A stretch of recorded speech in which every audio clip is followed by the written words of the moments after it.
Cos A plus B equal to 1/2, sin A minus B equal to 1/√2 ఇచ్చాడు. ఓకేనా? అయితే A and B are acute angles అన్నాడు, and A is equal to B is equal to అన్నాడు. ఇక్కడ traditional method చెప్తాను and short trick చెప్పను, smart trick చెప్తా. Okay, చూద్దాం స్మార్ట్ గా ఎలా ఈ క్వశ్చన్ సాల్వ్ చేయాలో చూసేద్దాం. ఓకేనా? So cos A plus B equal to 1/2 రా అబ్బాయి. So cos A plus B 1/2 అంటే cos A value 1/2, cos A value తెలియాలి, తెలియకపోతే చేయలేరు. కాస్ 60 అనేది 1/2. So cos A plus B is equal to 1/2ని నేను కాస్ 60 రాస్తాను. So A plus B is equal to ఏమొచ్చింది? 60 degrees వచ్చింది రా అబ్బాయి. ఓకేనా? ఇంకొక కండిషన్ ఇచ్చాడు, ఏంటి? Sine A minus B is equal to 1/√2. Sine A value 1/√2 చెప్పాలి, తెలియకపోతే అవ్వదు.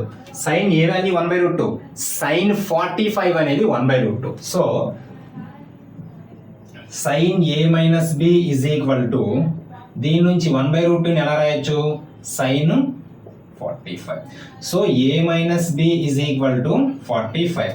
ఇప్పుడు ఈ రెండింటిని సాల్వ్ చేస్తే మనకి ఏ అండ్ బి వాల్యూస్ వస్తాయి. ఓకేనా?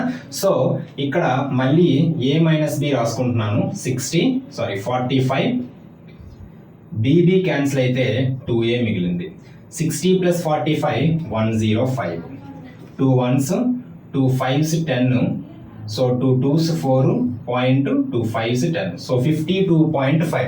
ఏ అనేది ఎంత వచ్చింది? 52.5. ఎక్కడ ఉంది ఆప్షన్లో? Second option.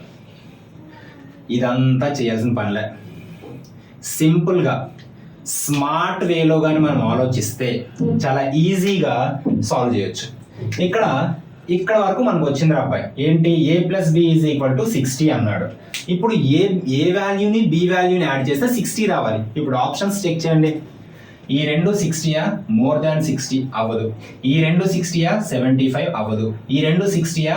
75 అవుతుంది. సో ఆప్షన్ ఏమవుతుంది? Second option.